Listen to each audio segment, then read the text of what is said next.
ప్రపంచ స్థాయిలోనే ఒక ప్రత్యేకమైనటువంటి గుర్తింపు సాధించే విధంగా ఆయన కూడా ఈరోజు కార్యక్రమాలు చేస్తున్నారు. సో ఏదైతే నాయకత్వ పరంగా ఈ 3 బలాలు కూడా ఉన్నాయో, ఈ నాయకత్వ బలాలతో మన స్థిరత్వమైనటువంటి పరిపాలన మనం అందించడానికి అన్ని రకాలుగా అడుగులు వేస్తున్నాం. ఈ స్థిరత్వమైనటువంటి పరిపాలన ఉండాలనంటే ఒక పక్కన నాయకత్వంతో పాటు మరొక పక్కన అసలైనటువంటి సంస్కరణలు.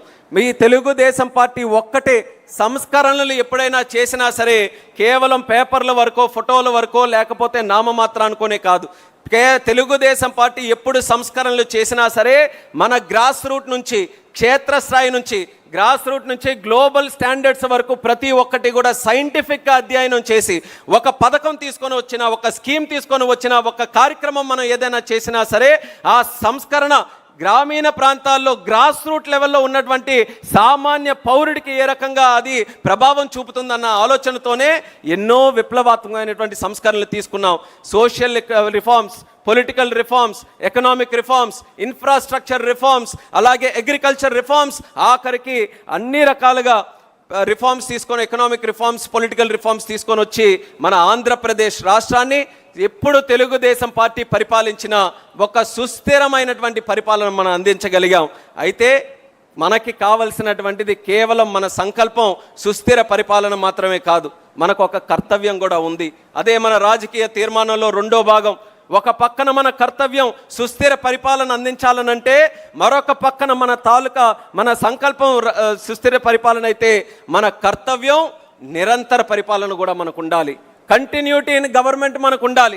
మనం ఎందుకు ఈరోజు బాధపడుతున్నాం?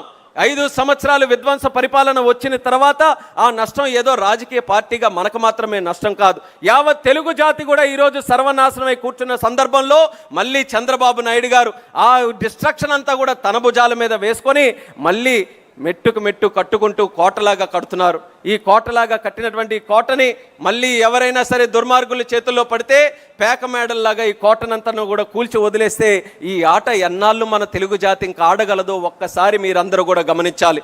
2004 నుంచి 14 వరకు ఆ రోజు కూడా మనకు అవకాశం మనకే వచ్చుంటే పరిస్థితులు ఏ రకంగా ఉండేవో, అది రాజకీయంగా కానీ ఆర్థికంగా కానీ ఏ రకంగా ఉండేవో ప్రతి ఒక్కరు కూడా విశ్లేషణ చేసుకోగలరు.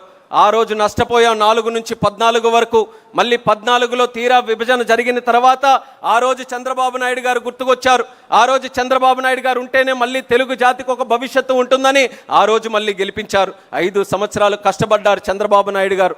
విభజన తరువాత ఆదాయం తెలంగాణకు వెళ్ళి పాపులేషన్ మన దగ్గరికి వచ్చి తక్కువ ఆదాయం ఉంటే అంచెలంచెలుగా గ్రోత్ రేట్ని పెంచుకుంటూ సరి సమానంగా 2 సోదర రాష్ట్రాలని కూడా ముందుకు నడిపించాలనే ఆలోచనతో బ్రహ్మాండమైన ఒక కాంపిటీషన్, ఒక ఫ్రెండ్లీ కాంపిటీషన్తో ముందుకు నడిపిస్తే మళ్ళీ తీరా 2019లో ఎన్నికలు వచ్చినప్పుడు కంటిన్యూటీ మనం తీసుకొని రాలేకపోయాం.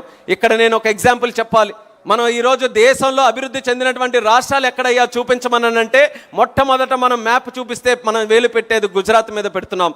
గుజరాత్ మోడల్ని మనం చూపించుకొని ఏ సెక్టర్ని చూసుకున్నా సరే గుజరాత్ ఎలా చేసింది, మనం కూడా ఎలా చేయాలని ప్రతి ఒక్కరం కూడా దాన్ని ఎగ్జాంపుల్గా తీసుకొని చేస్తున్నాం. అలాంటి ఎగ్జాంపుల్ ఎందుకు చేయగలుగుతున్నారు? అక్కడ 5 సార్లు కంటిన్యూస్గా వాళ్ళ ప్రభుత్వం వచ్చిన తర్వాత ఈరోజు ఎలాంటి ప్రోగ్రామ్ చేసినా సరే ఎక్కడ పాలసీ పెరాలిసిస్ లేకుండా, డెవలప్మెంట్ డీరైల్మెంట్ లేకుండా, ఆ రోజు 2022లో బీజేపీ ప్రభుత్వం అక్కడ వస్తే వాళ్ళు ఏ విజన్తోనైతే ప్రభుత్వం ముందుకు నడిపిస్తున్నారో ఆ కంటిన్యూటీతో ఈ రోజు వరకు కూడా కొనసాగుతుంది. కాబట్టి గుజరాత్లో ఏ డెవలప్మెంట్ ఎజెండా తీసుకొని వచ్చినా పూర్తి సహకారం వాళ్ళకు అందుతుంది. మనకేమో 5 years చేస్తే మళ్ళీ 5 years లేకపోతే మళ్ళీ 5 సంవత్సరాలు అభివృద్ధి సాధించింది, 20 సంవత్సరాలు మనం వెనక్కి వెళ్ళిపోతుంటే అసలు ఎక్కడ మన జాతి ముందుకు వెళ్ళగలదో మనం అందరం కూడా ఒక్కసారి గమనించాలి. అందుకనే ఒక పక్కన సుస్థిర పరిపాలన అందిస్తూ నిరంతర పరిపాలనకి కూడా మనం కృషి చేస్తూ ఉండాలి. ఈ నిరంతర పరిపాలన అందించాలనంటే నాయకులు వేదిక మీద ఉన్నవాళ్ళం, ఇక్కడ ఉన్నవాళ్ళం, క్లస్టర్లో బూతుల్లో అక్కడ కూడా పనిచేస్తున్నటువంటి నాయకులు, కార్యకర్తలు